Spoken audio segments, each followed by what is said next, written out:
Before we get too deep into this, spoiler alert, I saw the whole movie, and I'm going to talk about the whole movie. So I saw Suicide Squad, and it was better than Batman vs. Superman, I guess. I mean, that's not really saying much, but right now, that's all DC can hope for as far as their movies go, which is really sad because I was really getting into some of the New 52 stuff.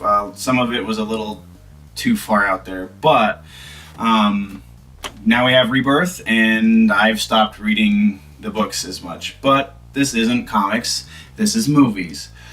The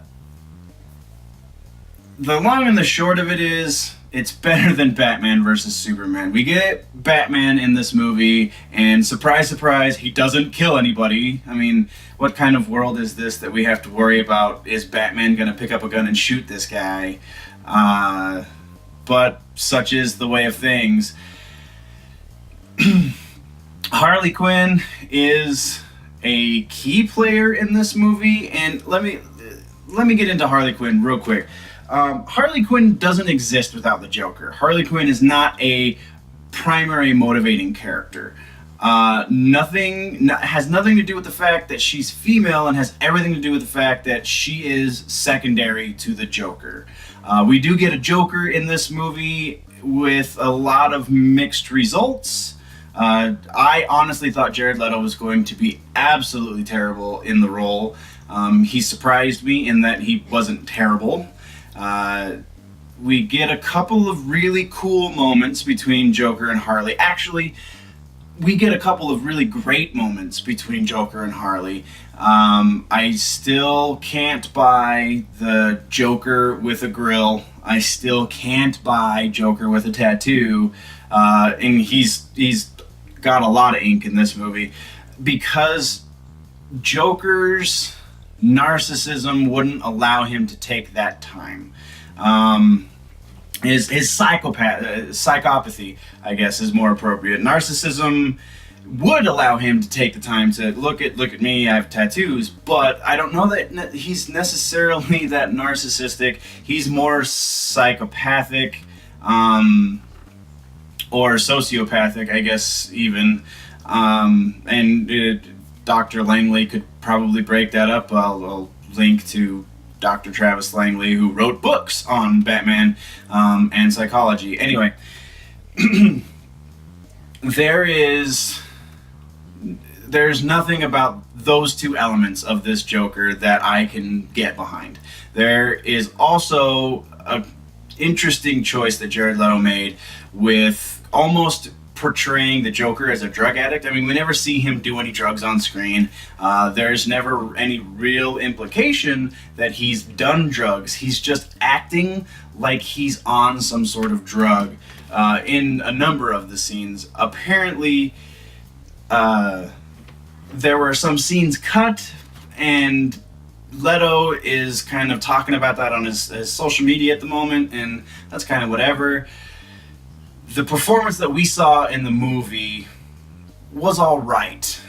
and again, that's kind of high praise considering I was expecting him to be terrible. I was absolutely expecting this to be the worst portrayal of the Joker ever. And it wasn't. It was all right. When he was good, was some sort of strange amalgamation of Heath Ledger and Mark Hamill. When he was bad, he was an animalistic drug addict who didn't really speak full sentences, kind of just grunted. It was an interesting choice on his part to take it that way, and it was an interesting choice on Ayer's part, the director, to let him go that way. So, not necessarily horrible, but again, not very good. So the movie itself, again, better than Batman vs. Superman, but we get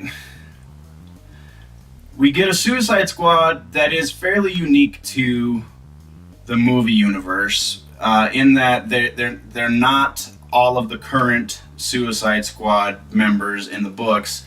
One of the more notable ones is Killer Croc subbed out for King Shark.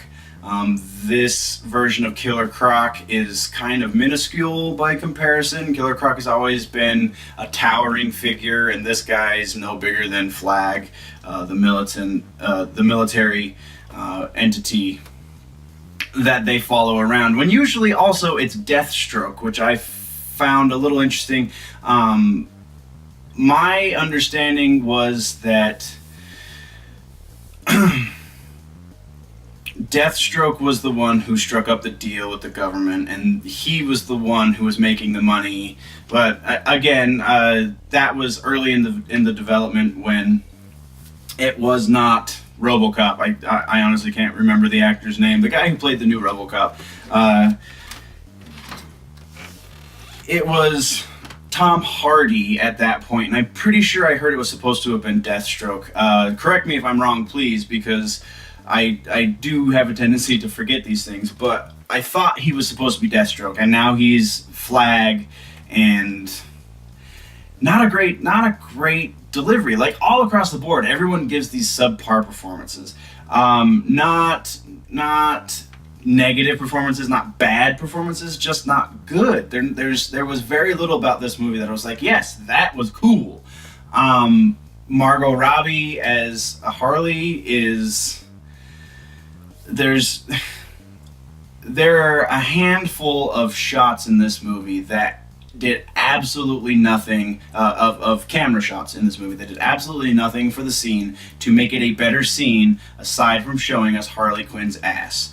And that's not the focus of the team. That is not the focus. I mean, that's the focus of apparently the director, because he's trying to make a couple bucks, and yeah, I can understand that. But in our current social surroundings and in the current social situation that we are looking at, it was very surprising that he chose to do those things.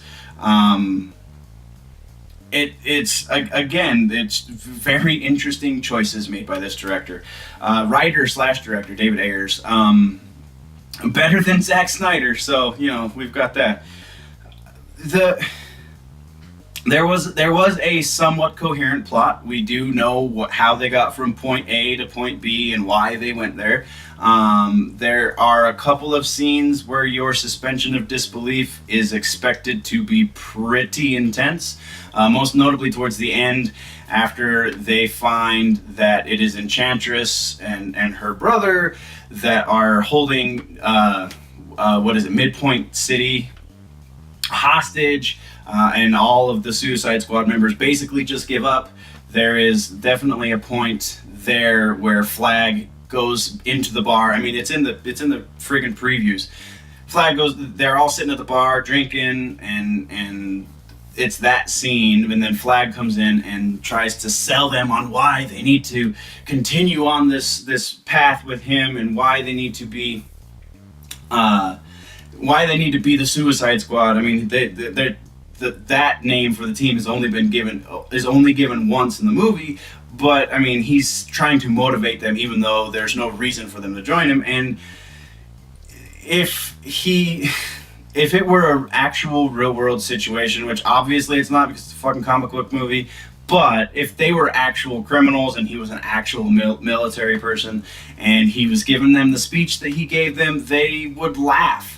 Captain Boomerang, when he finds out that the chip in their neck's been disconnected and it can no longer kill them, he dips for like 5 seconds though. Like, nothing. There was no motivation for him to come back. He was gone when Flag gives the motivational speech. He wasn't there. So why would he all of a sudden come back just because he has a beer in his hand? And that's because reasons. I don't know.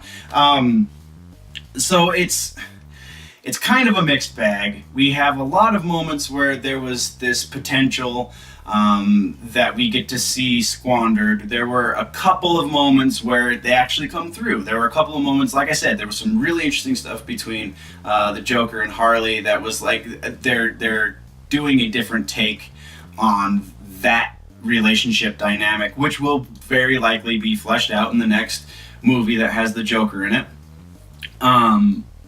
It's a lot less.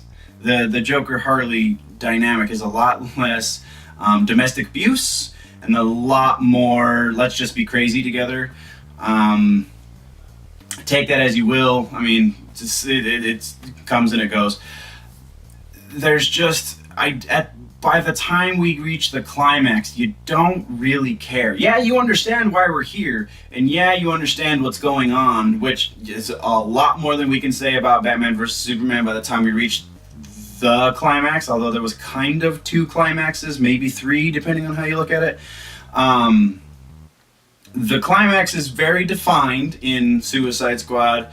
Obviously, they come to the building where Enchantress and her brother are building their machine, and so I don't understand.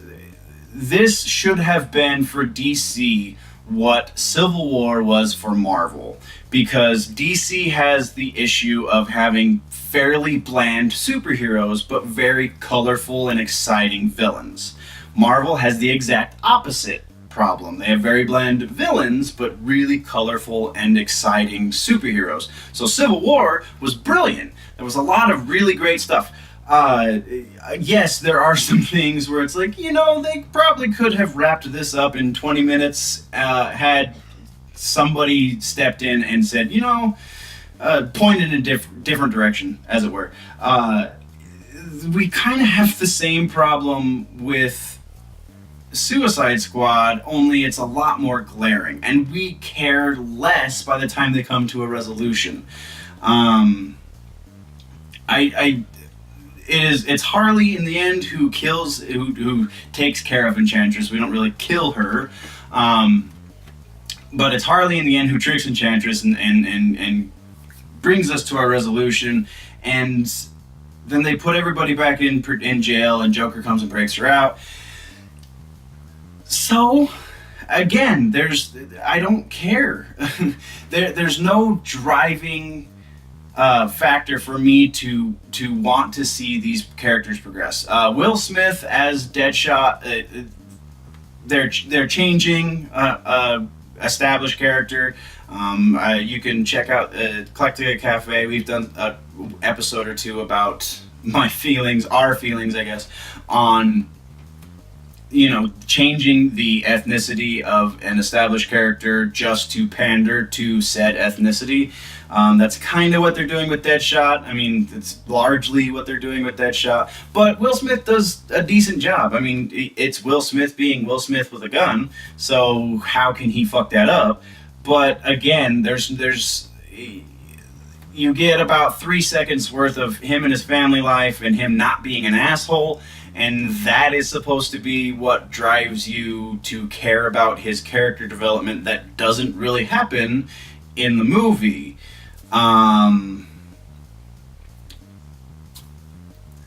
When all is said and done, it's worth a Netflix.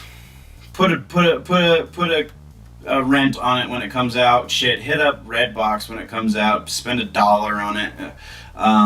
Beyond that, save your money. If you haven't seen it and you've watched this whole video, I just saved you a couple bucks. Look up the Wikipedia entry for this movie, and you'll probably have just as much fun as I did in the theater, only with a couple less chuckles, because there are a couple of decent one-liners. Just a really mediocre experience, unfortunately, and that's the best I got for you. Leave me comments. Tell me how stupid I am down below. Leave me comments anywhere else you might see this video or this audio posted, and I will engage in conversation with you about why the Joker is one of the most interesting villains and how they kind of fucked him up in this movie. Otherwise, thanks for watching, and remember, if it's generally nerdy, it's probably here. Hey guys, thanks for checking out my video. Don't forget to click subscribe, check out anything else I've posted, and remember, if it's generally nerdy, it's probably here. My talent, my witchy powers. I can really spot talent. We started with Ancient Dreams. I wrote the script. My sister Claire actually worked with Thomas Tull when he set up Legendary Pictures. Okay. So when I wrote the script for my Greek mythology, she gave it to him. And he told us, do you want it to be $1 million, purchase or whatever, and then you're out? Do you want to just do a script, or do you want to be J.K. Rowling? Do you want to call it classic? And I was like, well, I want to call it classic. And he was like, well, I didn't know anything about the cons except, I love Turner. I came a few times for a few things, but I didn't know what this world really was. I didn't know what I was doing. So I called Don McTeague and Mike Crome. They're friends I've known my whole life. They're now very popular artists in the industry. They helped me put together Ancient Dreams. You're filming me, right? I absolutely am. Here and here. They helped me put together Ancient Dreams. It is covered, so I can show it. It's not actually an 18 and up series, though it does deal with Greek art, and Greek art was nude, so there is no nudity in either of these books, but it's well covered. But I get a lot of trouble for that. That was going to be where I kind of took this. So you took it there already. So let's talk about that for just a little bit. I'm a student of art. We've been drawing nudes for 10,000 years. For thousands and thousands the of years. Renaissance powered nudes.